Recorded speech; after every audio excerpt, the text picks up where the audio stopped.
The United States is reportedly preparing a major escalation in Venezuela. President Donald Trump has officially labeled Nicolas Maduro a terrorist, raising tensions across Latin America and signaling that the White House is willing to use military force to confront the Venezuelan regime.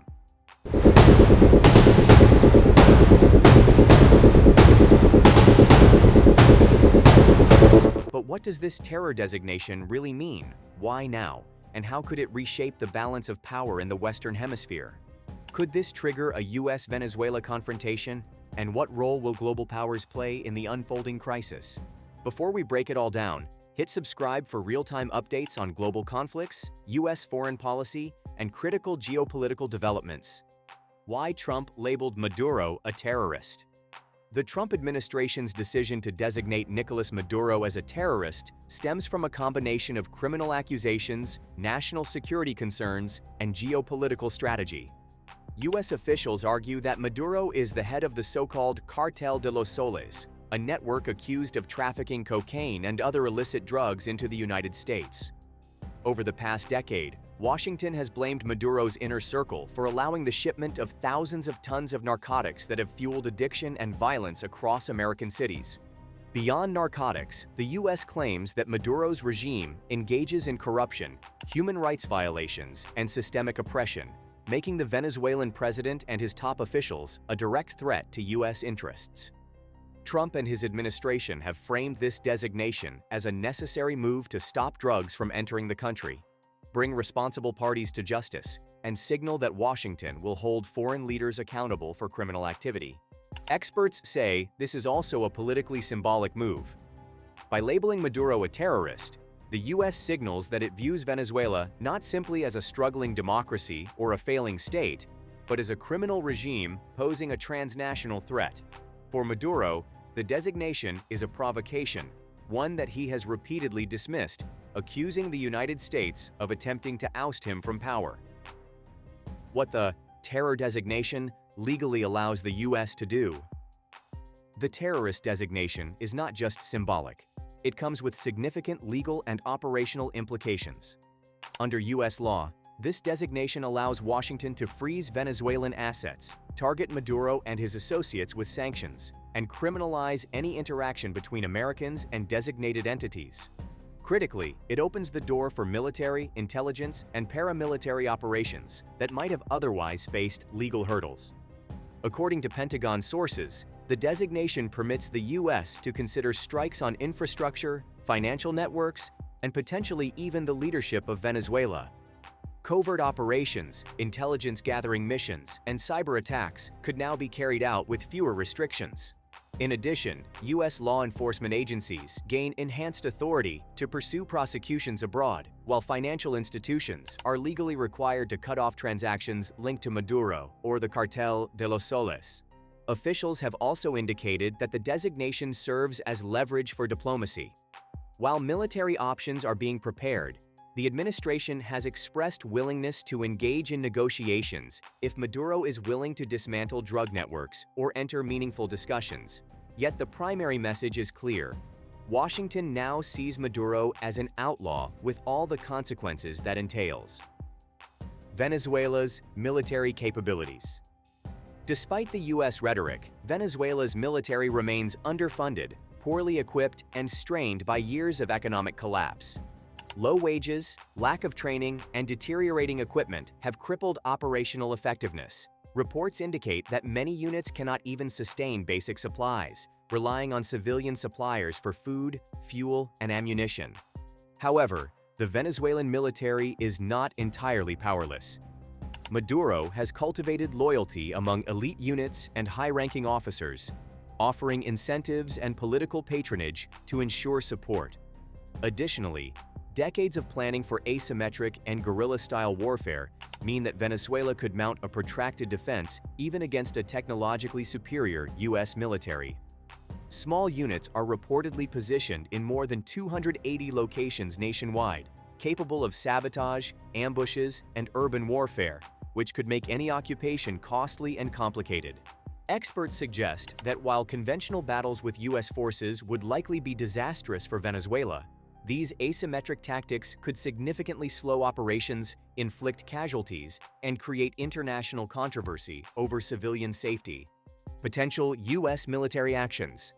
Sources indicate that the first phase of U.S. operations would likely be covert, focusing on intelligence gathering, precision strikes, and support for opposition networks.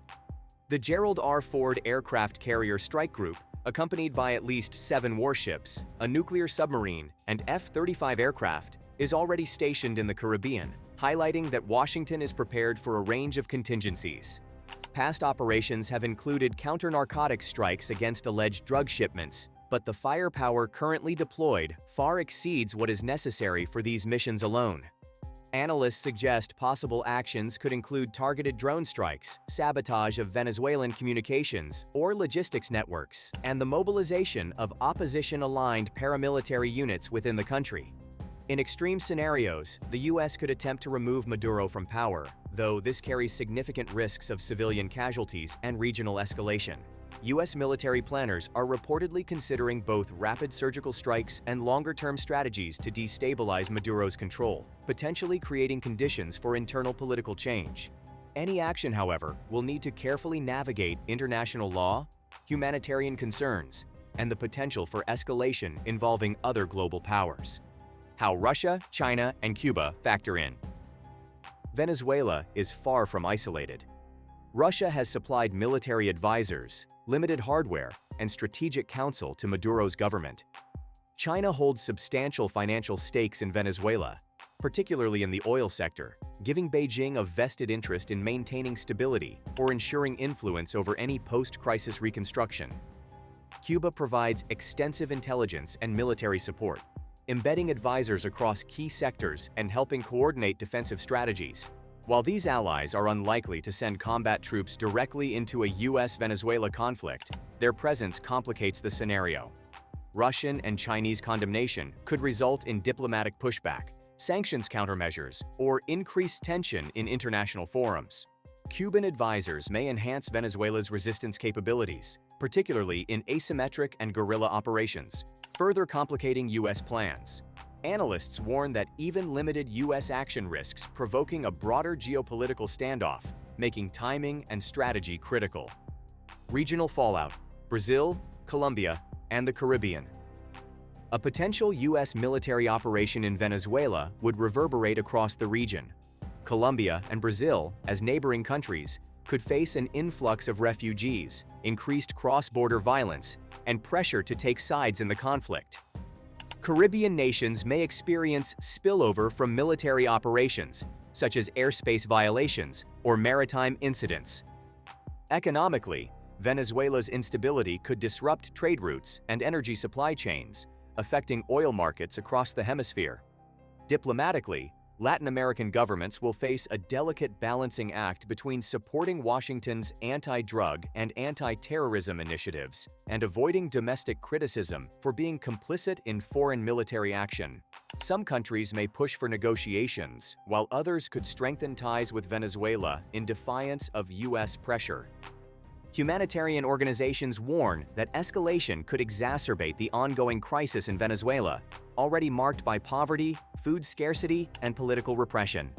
A conflict could trigger mass displacement, putting regional infrastructure under immense strain and drawing in international aid organizations. Venezuela's oil wealth.